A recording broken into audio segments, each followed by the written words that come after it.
আসসালামু আলাইকুম রহমতুল্লাহ। আমি জাহিদ ইসা আপনাদের সাথে হজরত শাহজালাল ইন্টারন্যাশনাল এয়ারপোর্ট টার্মিনাল 3-তে। আমি চেষ্টা করি প্রতিদিন আপনাদের সাথে কিছু না কিছু শেয়ার করতে। চলুন আপনাদেরকে পুরো টার্মিনালটা আজকে একটু দেখাই। এই যে আপনারা দেখতে পাচ্ছেন হজরত শাহজালাল ইন্টারন্যাশনাল এয়ারপোর্ট টার্মিনাল 3, পুরো ভিউটা এখান থেকে দেখা যায়। খুবই চমৎকার, দৃষ্টিনন্দন।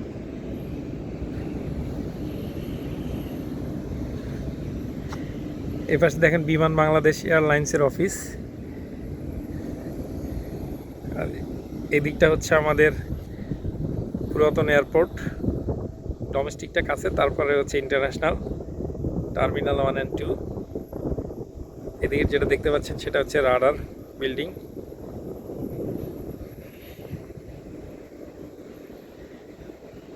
এই যে আপনারা দেখতে পাচ্ছেন বোর্ডিং ব্রিজগুলো, টোটাল 12টা বোর্ডিং ব্রিজ আছে।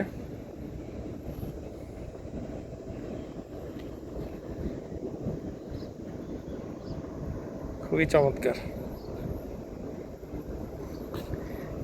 আসলে আপনাদের অনেক কিছু দেখাতে ইচ্ছা করে, কিন্তু আসলে আপনারা বুঝতেই পারছেন এই এয়ারপোর্টটার একটা কেপিআই প্রজেক্ট।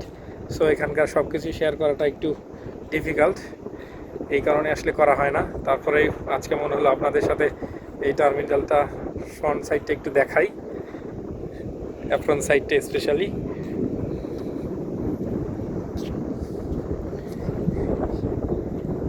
এই যে বোর্ডিং ব্রিজটা দেখতে পাচ্ছেন, এটা চায়নার সিআইএমসি কোম্পানি করেছেন বাংলাদেশি কোম্পানির সাথে জয়েন্টলি।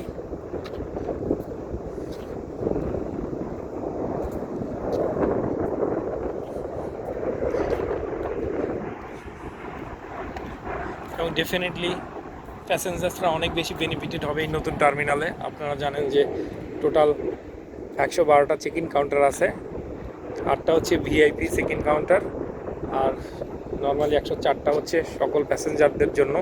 সো অ্যাট এ টাইমে 112 জন প্যাসেঞ্জার তাদের ব্যাগ দিতে পারবে, যেটা পুরাতন টার্মিনালে অসম্ভব ছিল। So everything will be ফাস্টার।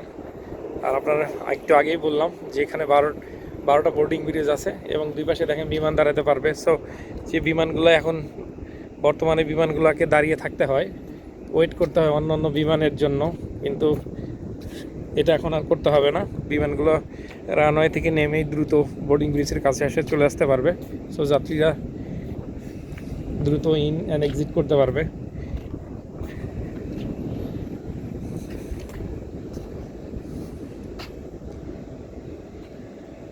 এই যে বোর্ডিং ব্রিজ। আজকের ওয়েদারটা খুবই চমৎকার, সানি ওয়েদার, আমার ভীষণ ভালো লাগছে। এরকম একটা মেগা প্রজেক্টের অংশ হিসেবে হতে পারে আমারও ভীষণ ভালো লাগে। একদম প্রজেক্টের শুরু থেকে এখানে আছি।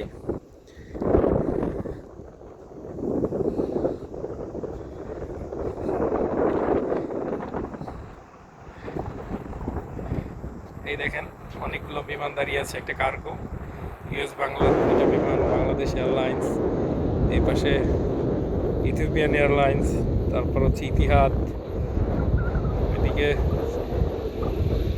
সৌদিয়া।